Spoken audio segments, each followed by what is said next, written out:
ಅಗ್ನಿಪಥ್ ನೇಮಕಾತಿ ಯೋಜನೆ ವಿರೋಧಿಸಿ ನಡೀತಾ ಇರುವ ಪ್ರತಿಭಟನೆ ನಿಲ್ತಾ ಇಲ್ಲ. ಯುವಕರ ಹೋರಾಟಕ್ಕೆ ಕಾಂಗ್ರೆಸ್ ಬೆಂಬಲ ಕಡಿಮೆ ಆಗ್ತಿಲ್ಲ. ಇದರ ಮಧ್ಯೆ ನೇಮಕಾತಿಗೆ ಎಲ್ಲಾ ಸಿದ್ಧತೆಗಳು ಶುರುವಾಗಿದೆ.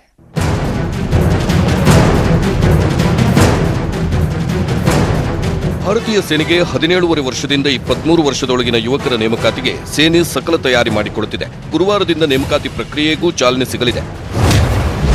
ಚೆನ್ನೈನಲ್ಲಿ ತೀವ್ರಗೊಂಡ ಅಗ್ನಿಜ್ವಾಲೆ. ದೇಶದಲ್ಲಿ ರೈಲು ಬಸ್ಸುಗಳನ್ನು ಸುಟ್ಟಿದ್ರು, ಪೊಲೀಸ್ ಠಾಣೆ, ಸರ್ಕಾರಿ ಕಚೇರಿಗೆ ಬೆಂಕಿ ಹಾಕಿದ್ರು.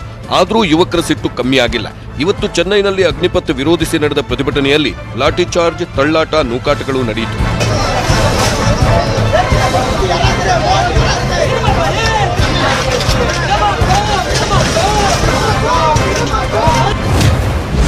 ಪಾಟ್ನಾದಲ್ಲಿ ರಾಜಭವನಕ್ಕೆ ಮುತ್ತಿಗೆ. ಬಿಹಾರದಲ್ಲಿ ರಾಬ್ಡಿ ದೇವಿ ನೇತೃತ್ವದಲ್ಲಿ ಬಿಜೆಪಿ ವಿರೋಧ ಪಕ್ಷಗಳೆಲ್ಲ ಅಗ್ನಿಪಥ್ ವಿರುದ್ಧ ರಾಜಭವನಕ್ಕೆ ಮುತ್ತಿಗೆ ಹಾಕಲು ಹೋದ್ರು. ಆದರೆ ಪೊಲೀಸರು ಅವಕಾಶ ಕೊಡಲಿಲ್ಲ.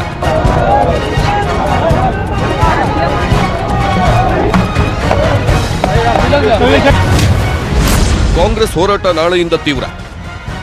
ನಾಳೆಯಿಂದ ಕಾಂಗ್ರೆಸ್ ದೆಹಲಿಯಲ್ಲಿ ಅಗ್ನಿಪಥ್ ವಿರುದ್ಧ ಹೋರಾಟ ತೀವ್ರಗೊಳಿಸುತ್ತಿದೆ. ಎಲ್ಲ ರಾಜ್ಯಗಳ ಕೈನಾಯಕರು ದೆಹಲಿಯಲ್ಲಿ ಹೋರಾಟಕ್ಕಿಳಿಯಲು ಅಣಿಯಾಗ್ತಿದ್ದಾರೆ.